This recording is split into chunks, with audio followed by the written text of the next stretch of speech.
Is that okay. Here we are, two grumpy old men. I feel I'm whited out. That's not good. Your natural pallor. It's my natural pallor. Natural Welsh pallor. It's like Edgar Allan Poe. It's all that time down the mines. Yes, a Celtic blood. I need my haircut like a Rottwang from Metropolis. Rottweiler from Metropolis. It's all Germanic, isn't it? Well, anyway, yes. What are we doing today? We're doing some vintage paperbacks, which Mr. Bray here will have on sale on the Bay of E, eBay, the Bay of E, not AB books on eBay. So by the time you see this, some of these will be snapped up. But these are some things which he's going to have on there, and there's all sorts of stuff.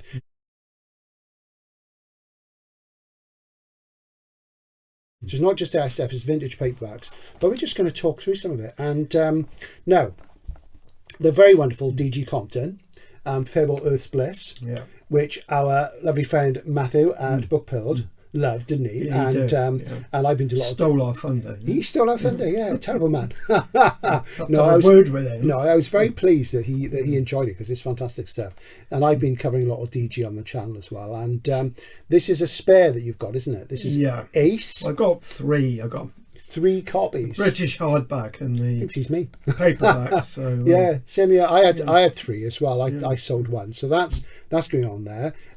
Ace, and that would be the first US edition. As I've said before, it's revised actually. It's revised, so you've got full texture. What if it's different? Paperbacks are terrible today. It's the drugs. It's the drugs. So the polymyalgia. So that's going on there.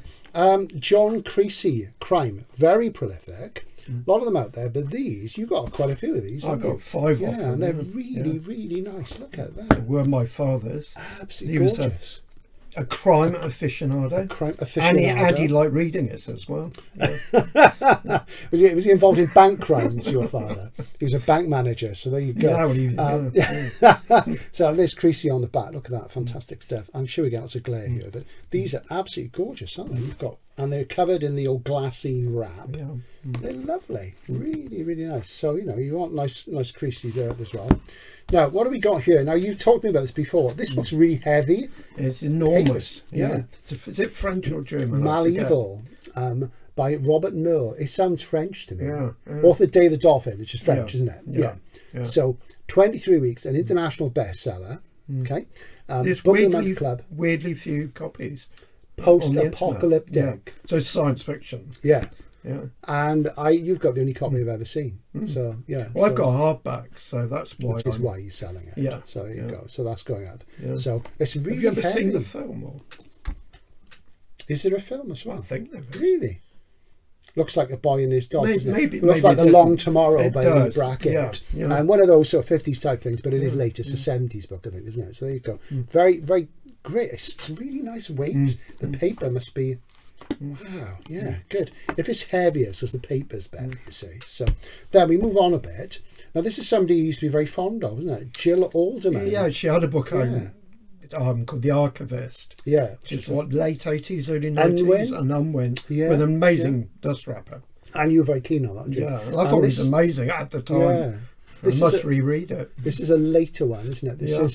This is, and it's funny because I was talking to Morris at Zardos, I think I said to you, and Morris was saying to me, and this was last year, so this is probably about a year ago, when by the time you see this, Morris was saying to me that he is finding that 90s and noughties SF and fantasy paperbacks are amongst the hardest to get because they never got reprinted. These people never did in the Sun. People are still buying Frank Herbert and Arthur C. Clarke and Isaac Asimov. So a lot of these things only ever had one printing. So if you're a Jill Alderman fan, this is Lilith's Castle and a very beautiful HarperCollins Voyager. There you go. Very nice. And look at that. She did, I think, 4 books. Very fine. Two hardbacks and then 2 paperbacks. Very fine. Because she would have gone from Unwin to HarperCollins with Jane Johnson, my mate Jane. So there you go. And then, all these authors, she then disappeared. Yeah. Having said that, she's probably come back since. Yeah. Then we've got some sort of classic vintage paperbacks. So those of you who like the juvie type stuff and those sort of things. And you're a writer with a great pedigree here. Author of Man with the Golden Arm and Walk on the Wild Side is Nelson Algren. This is The Jungle. Original title, Somebody in Boots, which was abridged. Sounds like somebody Avon Look at that. Isn't that fantastic? Yeah, it's got a bit of a lean, but look at that. You've got the lady cowering there. So it sounds like somebody doing mystery shopping, doesn't it? Well, the jungle. No, somebody in boots. Mystery shopping. Do they still do that? Do a secret mystery stealing. Somebody in Sainsbury's now, isn't it? Somebody in Sainsbury's. So there you go. So that's going up. So all these, Graham's got these all on sale. There'll be a link in the description below the video, and I'll also pop the URL up there, and you can have a look and see what you fancy. And and now we're on to Hal Elson. There was a time when everybody thought Hal Elson was Harlan Ellison, but he wasn't. Well, it is really. It's just not. under a pseudonym. Yeah, it's not though, is it? Yeah. No, exactly. Because you can be forgiven. I'm convinced that Hal Elson called himself Hal Elson because Harlan Ellison was big in this area. I don't know if that's right, because this is not my area. But look at that Nightmare Street. Isn't that gorgeous? Look at those juvies. Crazy. Nice unbroken spine. Green text block. Very, very handsome. The big brutal story of a nightmare world where passion is pastime and pain a pleasure. Isn't that like real life? So yeah, and it's shocking, fascinating and tremendous. Great. And he's got some more. He's got a pedigree books, I'll Fix You. Look at that. It's got a little cat up there in their sigil there. I'll Fix You. No messing. A realistic novel of juvenile delinquency. 2 shillings UK. Beautiful. Isn't that lovely? Look at that. Great. Excellent. And you've got more. Now, this is interesting. This has got a racial element. Rock, a novel of the Harlem Streets from Ballantine. Very handsome. Look at that. And you've got The Street Kid. Really good. Aren't these lovely? A gutter tough fight for survival in the slum streets of a great city is the theme of this novel. Fantastic. Now this one here, cigarette burn. I've never seen that. This one has a die cut to resemble a cigarette burn, and if you believe that, you believe anything. Now, who did you say did this to this? Mickey Spillane. We think Mickey Spillane stubbed out a cigarillo on this. Now, of course, this is all made up, but it's a good story, so we'll go with it. The Golden Spike, which is presumably about drugs. Hungry junkies, it says on the back. Yeah, look at these guys and gals hanging out. It's not about drugs. Okay, what's it about then? It is about drugs. So anyway, so it's a little bit, shot worn, but isn't that charming? Absolutely charming. And he wasn't like that when he bought it. Well, he was like that when he bought it because he doesn't smoke. Now, we're then moving into something more sapphic. We are, which is very woke, isn't it? It is. So we're up to date. We were up to date before it was the thing. Yeah. We were up to date before. This is the thing. These kids, they think everything's new. It's not. We invented it all, and people back in the ancient world invented it all. Actually, so this is great. Now this has got a great title. This is Gay Scene, by Joan Ellis, Midwood, number F169. Look at that. And you've got the lady there in the lingerie, in the full panty, suspenders and stockings. And this is about a brassiere saleswoman, a small town school teacher who becomes a brassiere model in New York's garment district. Men could not resist handling the merchandise. But she was only interested in pursuing the lavender love of Lesbos as she made the scene in Greenwich Village. It's probably a bit like you and Capri. Yeah, that's right. Yeah, she loved travelling to Lesbos. Yeah, that's right. Yeah. So isn't that fantastic? And and funny enough, it's got a pink text box. Well, it's red, but it's faded. But yeah, so that's one for you vintage lovers up there. Then we move to the other side of the equation. So we're on to gay fiction. I honestly don't remember. Don't know. Naked to the Night by K. There must have been some reason why I bought it. Sounds like a pseudonym. A startling novel of a young man in a twilight world of sex. Looks like a bit of cottaging going on there. Yeah, Times Square to Hollywood, millions of homosexuals live and love, almost always in the street. So, yeah, so this has got John Reshi, as the words male hustler on the back. Yeah, can't say I know anything about that. Let's see when that was around. 1964. I reckon that was written to exploit City at Night by John Reshi. Almost certainly. It's the right time, isn't it? So so and it's got a foreword, and I think there's a non-fiction foreword, so it's kind of like a serious expose, but really, really nice. It's a fantastic nick, mate. It's got a little bit of a spine ripple, but as you can see, it's great. As I say, you can look at all these online. Then we have, what's this? It's more juvie, I think. This is sort of juvie gay, isn't it? Yeah, this is the Jebsen Kids by Fern Burke. Look at that. Isn't that fantastic? and this is published by, who is this published by? Softcover Library, Mac. Who the devil is this?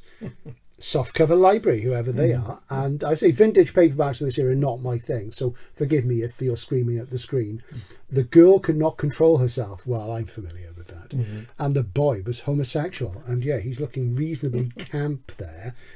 So you've got sort of a lot of sides covered in there. So it's an all-inclusive exploitation. BBC would love it. Nothing politically. So they probably adapt it. They would, yeah. It's a children's program. Yeah. If they adapted it, though, well, we could say something, but we're not going to go there. So there's a few vintage papers. Then we move on to media tie-ins.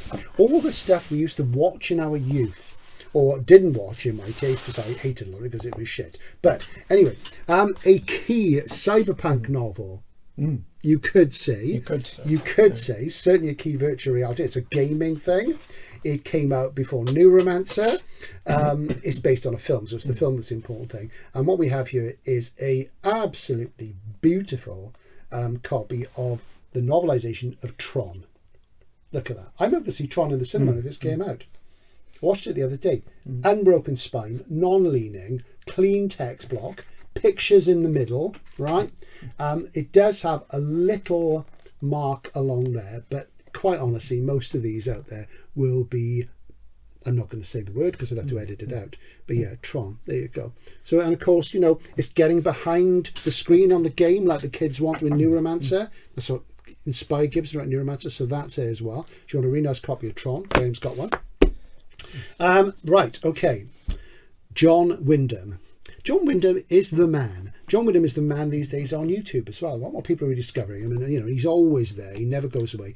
This is the only official sequel ever allowed by the Wyndham estate to Day of the Triffids, and this is The Night of the Triffids by Simon Clarke. This is the A format paperback from NEL. This dates back to early 2000s, I seem to remember. I had a hardcover of this, 2001, and I flogged it. This is the second printing of the paperback. It's quite uncommon. You've got a little bit of a ripple there, a little bit of a lean. I'll be quite honest, and I'll say, have you read this? You haven't, have you? Yeah. It is shit. Oh, oops, it is really bad. However, thinking about it the other day, it's not like the Wyndham of Day of the Triffids, even though it is a sequel and is set years later. It's more like his early stuff. So if you like his pre-Wyndham stuff, when he was John Boehner and Harris, or have you, doing things like The Secret People and that, it's more in that mode. It's more like an American SF novel. It's got the American pulp thing. So if you read it with that in mind, it comes across differently, is what I would say. I think it's quite uncommon now. So there you go. So if you're a Wyndham completist and you're looking into the little corners around, the sort of the sequels which never happened, the films, what have you, that's Night of the Triffids. And a gloriously lurid cover. Quite a good cover. I quite like the Triffid on that, but there you go. But if you liked the later literary Wyndham, it's not in that ballpark. But read it in the vein of the early stuff, and it does kind of make sense, actually, the more I think about it. So that's that. Then we get on to the Intellectuals cheap science fiction TV programme of the late 70s and the 80s, which Mark Fisher, the cultural critic, goes on about, or he did, he's dead now, sadly, and that's Sapphire and Steel. Now, Sapphire and Steel either makes no sense at all, or it's incredibly advanced conceptual SF. The critical thing is leaning towards the latter. I haven't watched it. It's quite original in years, but I have very fond memories of it. And the very wonderful David McCallum and the ever glamorous, what do you call her? You and me. Lumley. Joanna Lumley. That's it. Yeah. Again, the drugs don't work. So there you go. Sapphire and Steel. Now an exciting ATV series. I've no idea how uncommon this is, but there it is. So that's one for you guys. And they were sort of trying to fix time and stuff, weren't they? And it was all falling apart. So in new wave influence. It was. Entropy, yeah. And there's that last scene at the end, isn't it, when they're in that cafe. That's bizarre, isn't it? Yeah. Weird stuff. Speaking of weird stuff, a bit of Fortean action for you now. And this is a beautiful copy because it's a Granada Panther. It's not an urban myth, it's Fortean. Charles Berlitz and William Moore, The Philadelphia Experiment. Of course, there's a film. Was The Philadelphia Experiment a real thing? This is the original book, which is quite difficult to get now. Beautiful Granada, as you see. Lovely, really nice. And if you don't know about this is the thing, the 1943 Philadelphia Naval Yard experiment, where they supposedly tried to teleport a ship, camouflage it, and there's all sorts of weird stuff supposedly happened. So yeah, and that's great stuff. So and you don't often see this in good nick. You don't often see it much now as it is. Really popular book in this day, but beautiful Granada edition. Very, very nice. If I was buying 40 in Dear Boy, I'd be onto that for you.